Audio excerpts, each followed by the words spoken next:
জমি কন্ট্রাক্ট করার বিষয়ে। আসলে আমাদের দেশে জমি কন্ট্রাক্ট কয়েক ধরনের আছে। একটাকে বন্ধক বলা হয়, আরেকটাকে বলা হয় লিজ দেওয়া। জি। তো লিজ দেওয়া লিজ দেওয়ার যে পদ্ধতি, এই যে একজন ব্যক্তিকে আমি 1 বিঘা জমি দিলাম, বললাম যে 1 বছর তোমাকে এটা ভাড়ায় দিলাম 20,000 টাকায়। 1 বছর তুমি চাষ করবে, আমাকে 20,000 টাকা দিবে, 1 বছর পরে জমিও দিয়ে দিবে, টাকাও শোধ, খাই খালাস। এটা স্পষ্ট হালাল, ভালো পদ্ধতি, কোনো সমস্যা নাই। দ্বিতীয় যে পদ্ধতি বাংলাদেশে আছে, একজন ভুক্তভোগী গরিব মানুষ বলে যে ভাই, আমি তোমাকে 1 বিঘা জমি দিচ্ছি, তুমি আমাকে 1 লক্ষ টাকা দাও। যতদিন আমি এই তোমার 1 লক্ষ টাকা দিতে পারবো না, জমিটা তোমার কাছে বন্ধক রাখলাম। এটা একটা নিয়ম। দেখেন, ইসলামী শরীয়তের দৃষ্টিতে বন্ধককৃত জিনিস ব্যবহার করা জায়েজ নাই। একজন ব্যক্তি আমার কাছে একটি মোবাইল বন্ধক রাখলো, ভাই আমাকে 50,000 টাকা দেন, মোবাইলটা বন্ধক রাখলাম। আর আমি মোবাইলটা নিয়ে তাকে 1 লক্ষ টাকা দিলাম, আর মোবাইলটা আচ্ছা মতো ব্যবহার করি, ফেসবুক চালাই, নেট চালাই, কথা বলি। এই বন্ধককৃত জিনিস আমার উচিত হবে, আমাকে যেহেতু বন্ধক দিয়েছে, আমি বাক্সের মধ্যে রেখে দিই। কিন্তু আমি যদি সেটা ব্যবহার করি, এটা আমার জন্য বৈধ হবে না। তো বন্ধককৃত জমি কি করা হয়, বন্ধক নেওয়ার পরে ওই জমিতে কি করা হয়, চাষ করা হয়। তো চাষ করার কারণে ওই যে চাষ করা হচ্ছে ওটাকে কি করা হবে, ওটা কি হবে না, বৈধ হবে না।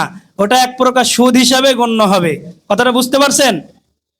এজন্য আপনাকে সহি পদ্ধতি করতে হলে ওই যে ভাড়াই দেওয়া, লিজ দেওয়া।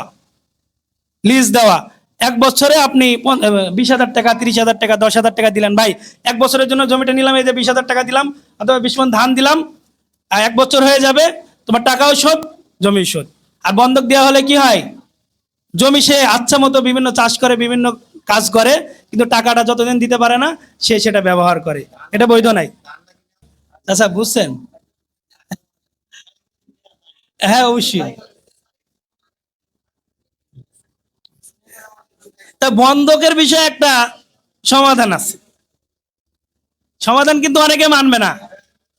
এই শোনেন, বর্তমানে বন্ধকের বিষয়ে একটা সমাধান, যে ভাই তোমাকে 1 লক্ষ টাকা দিচ্ছি, তোমার জমিটা আমাকে 1 লক্ষ টাকা দাও, আমার জমিটা তোমাকে দিচ্ছি। দলিল না, দলিল ছাড়া মুখে ক্রয় বিক্রয় করবেন। ভাই 1 লক্ষ টাকা দিলাম, তোমার কাছ থেকে জমিটা কি করলাম, বিক্রি করলাম তোমাকে আমি। তো 1 বছর পর বা 10 বছর, 5 বছর পরে জমি নিয়ে নেবেন, ভাই আপনার টাকা আমি ফেরত দিলাম, আমার জমি আমি ফেরত নিচ্ছি। এটা এক প্রকার বাঁচার পদ্ধতি। আমার কথা বোঝেননি? দলিল ছাড়া মুখে জমি বিক্রি করে দিবেন। এখন প্রশ্ন, জমি ছাড়া জমি ছাড়া দলিল বিক্রি হয়? এটা বর্তমান বাংলাদেশের আইন, যে দলিল ছাড়া জমি বিক্রি হয় না। কিন্তু ইসলামের শরীয়তের নিয়ম হচ্ছে, কোনো জিনিস ক্রয় বিক্রয় করতে হলে দলিলের প্রয়োজন হয় না, মুখে বললেও ক্রয় বিক্রয় হয়ে যায়।